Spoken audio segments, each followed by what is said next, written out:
September 26, 1983. 12:14 a.m., a bunker outside Moscow. An alarm screams. Red lights flood the control room. On the main screen, the words, "Every Soviet officer has been trained to dread." Launch detected. 1 missile, then 2, 3, 4, 5. The United States has launched. The system is certain. The data is clear. 5 intercontinental ballistic missiles are in the air. Lieutenant Colonel Stanislav Petrov stares at the screen. He is alone, not supposed to be here. A replacement for a colleague who needed the night off. The protocol is simple, irrefutable. He must report this up the chain. His commanders will report it up theirs. The General Secretary will be woken. The response will be authorized. Hundreds of millions will die. He reaches for the telephone. His hand does not move. What you are about to hear is a story that never made the history books. A decision made in the dark by a man no one had ever heard of. A decision that took him about 4 minutes to reach and then remained classified for 15 years. The world you live in today, the one where you woke up this morning, checked your phone, made your coffee, that world should not exist. Not according to the logic of September 26, 1983. 2 nuclear superpowers, thousands of warheads aimed at each other, and an automated system that was absolutely, completely, catastrophically wrong.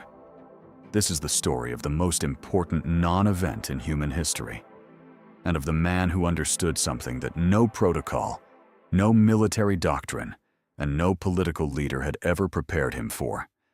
That sometimes, doing nothing is the most consequential act in the world. To understand what happened in that bunker, you have to understand 1983. The Cold War had entered a new and dangerous phase. President Ronald Reagan had been in office for 2 years, and his approach to the Soviet Union was unlike anything seen since the most dangerous years of the early 1950s. In March of 1983, he had publicly called the USSR an evil empire. 3 weeks later, he announced the Strategic Defense Initiative, a space-based missile shield the Soviets believed was designed not for defense, but to give the United States the ability to launch a first strike and survive the retaliation. In Moscow, the aging leadership of the Politburo was terrified.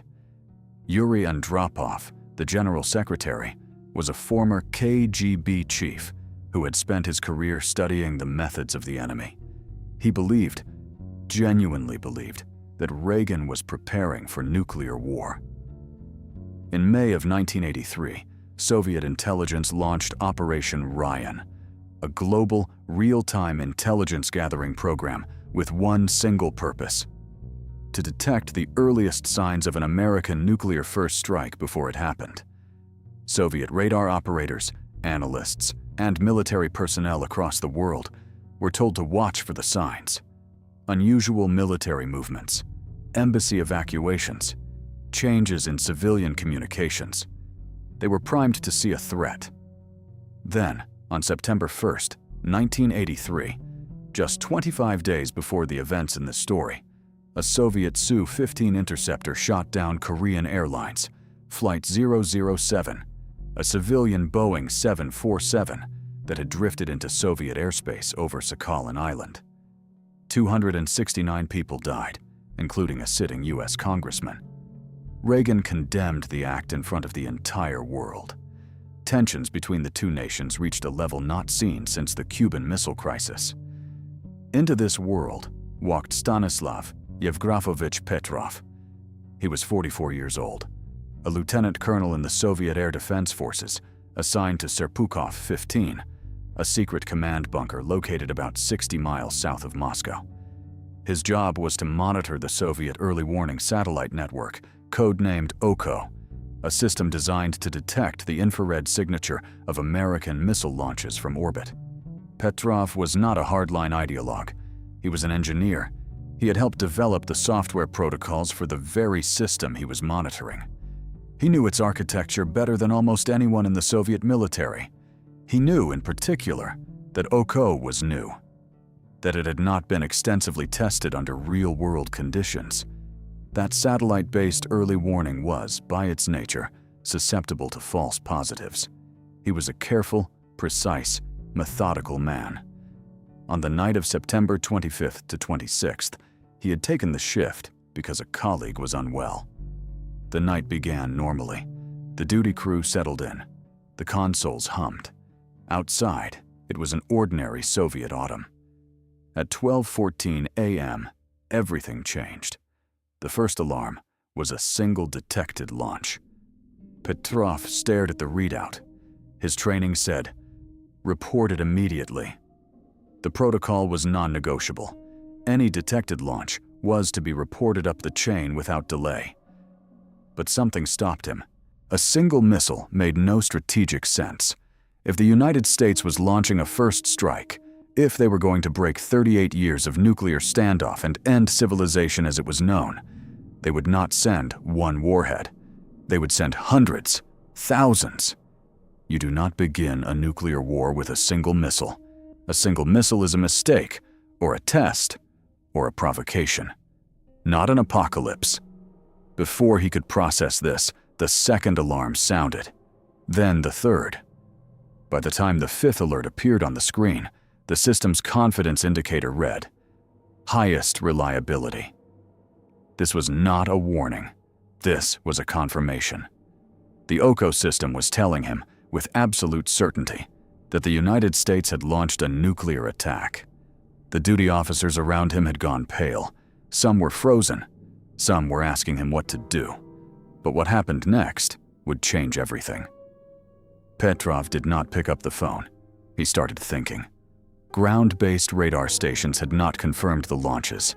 This mattered enormously.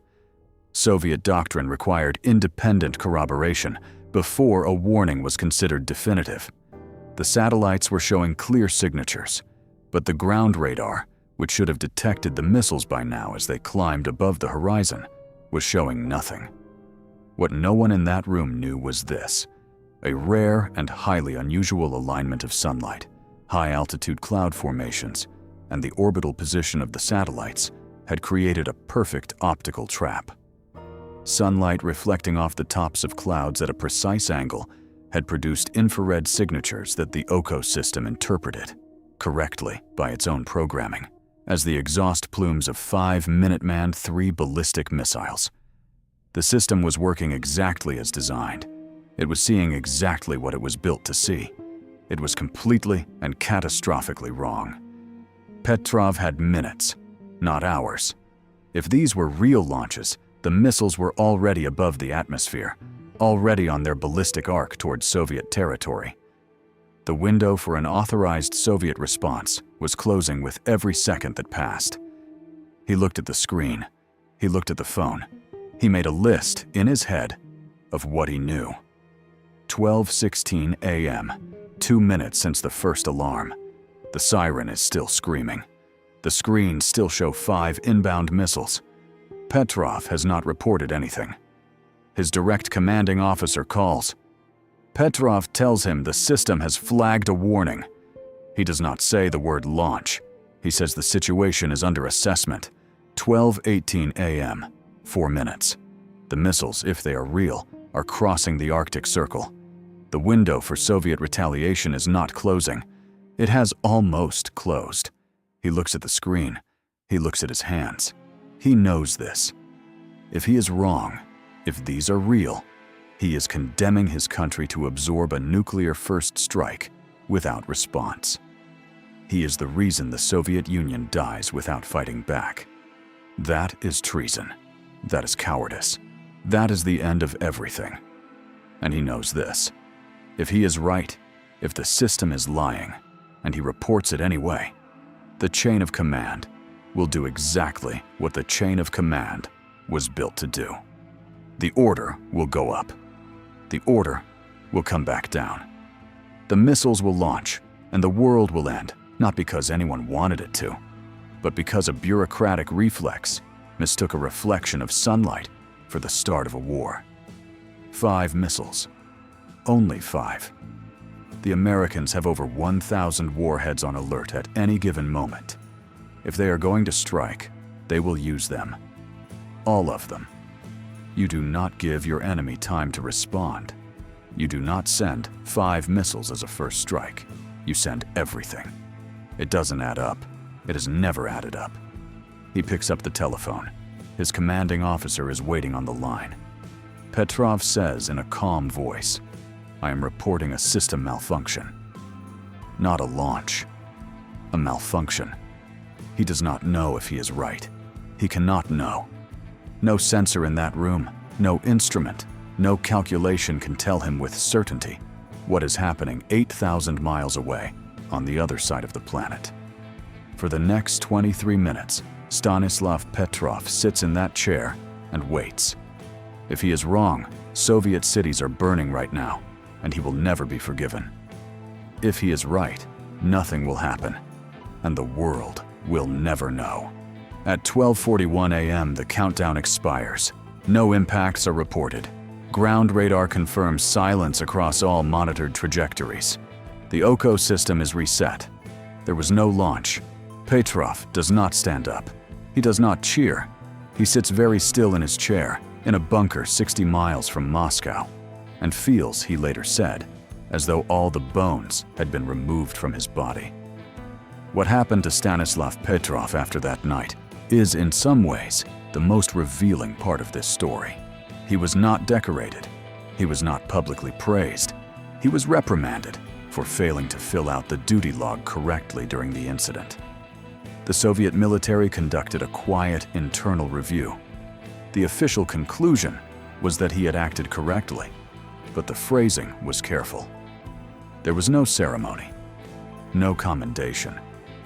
He was transferred to a less sensitive position shortly afterward. He took early retirement in the late 1980s. For 15 years, the entire incident remained classified. The Soviet government, and then the Russian government, had no interest in advertising that its most sophisticated early warning system had nearly triggered nuclear war. It was only in 1998, when a retired Soviet general mentioned the incident in a memoir, that the outside world began to learn what had happened on the night of September 26, 1983.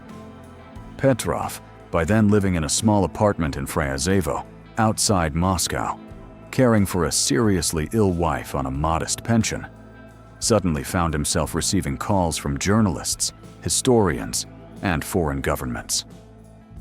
In 2004, he received the World Citizen Award in New York. In 2006, he was honored at a United Nations ceremony in Vienna. In 2013, he was awarded the Dresden Peace Prize. The Association of World Citizens called him the man who saved the world. He accepted all of it quietly and with visible discomfort. He died on May 19, 2017. He was 77 years old. His death went unnoticed for several months. It was confirmed by journalists in September of that year. When he was asked, in the last years of his life, what he would say to people who credited him with saving humanity, he gave the same answer every time. I was in the right place at the right time. That is all. History has a habit of remembering the wrong things. We remember the generals, the presidents, the architects of catastrophe. We build monuments to the men who ordered millions to march. We fill textbooks with their speeches, their decisions, the grand geometry of their ambitions. But we do not build monuments to the man who sat in a bunker in 1983 and decided in 4 minutes to trust his doubt over his protocol, to choose stillness over procedure, to remain uncertain in the one moment when certainty was demanded of him. We live in the world Stanislav Petrov chose that night. Not because he was brave in any dramatic sense, not because he was a hero in any way the military understood, but because he was a careful man who had spent years understanding a system, and who understood, in the end, that a system, no matter how sophisticated, can be wrong. He never knew exactly how many people he saved. He never asked. History didn't have to go this way. For 4 minutes, it almost didn't. Every episode of history has a version that never got told. This is Almost History.